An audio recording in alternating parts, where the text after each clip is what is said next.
আপনাদের মাঝে আমি উপস্থিত হয়েছি সেটারাঙ্গার সংবাদ থেকে। এখন আমি আপনাদেরকে এমন কিছু দেখাতে যাব যে আপনারা একদম সেটারাঙ্গা আমাদের সংবাদের মধ্যে আপনারা দেখতে পারবেন।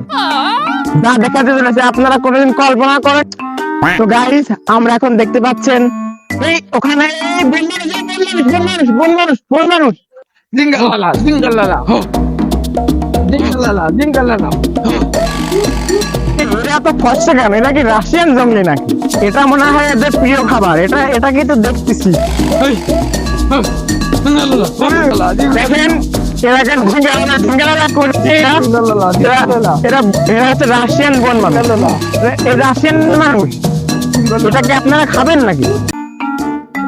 এই রাশিয়ান বন মানুষ এটা কি আপনারা খাবেন? তুমি তো কিছুই বুঝিনি। মার কি করছে রাশিয়ান বস নেই ভাই, আপনি একটু বলেন তো এরা কি করবে? এটা কি করবেন? এটা हम खाएंगे এটা থেকে শালা বোকা আছে তো বন মানুষ রে।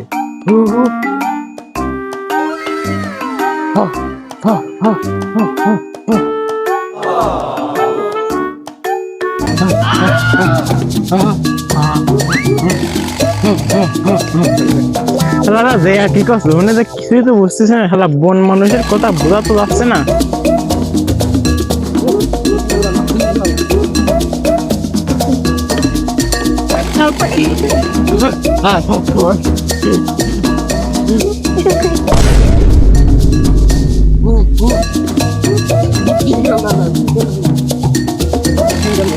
ক্যামেরাম্যান আমাকে বাঁচাও, আমাকে বন মানুষ ধরেছে, ধরে ডিম দেখছে। তো মানে খবর বানানেছে ভাই ভাই আমি এখানে নাই, আমি সংবাদ তোমার সাথে বানাতে পারবো না। তুই তো বিয়ে করিস না, আমার বউ বাচ্চা আছে, আমার বউ বাচ্চা আছে, বাড়িতে সংসার করতে চলে গেলাম। আর ক্যামেরাম্যান শালা আমার এম্মাকে খেয়ে গেল রে। সারা উঠ ভিতর 20 বছর ধরে আমি এই রিপোর্টারের কাজ পেলে বেড়াই, এই শালা আমাকে বেলাতে চলে গেল। এখন আমি বাড়ি যাবো কেমন? এরা তো আমার রাজ্যে মাইতে খেয়ে বেড়াতে, মানে আমার হালও পাবো না, তোমার মা বাপ কাঁদবে না।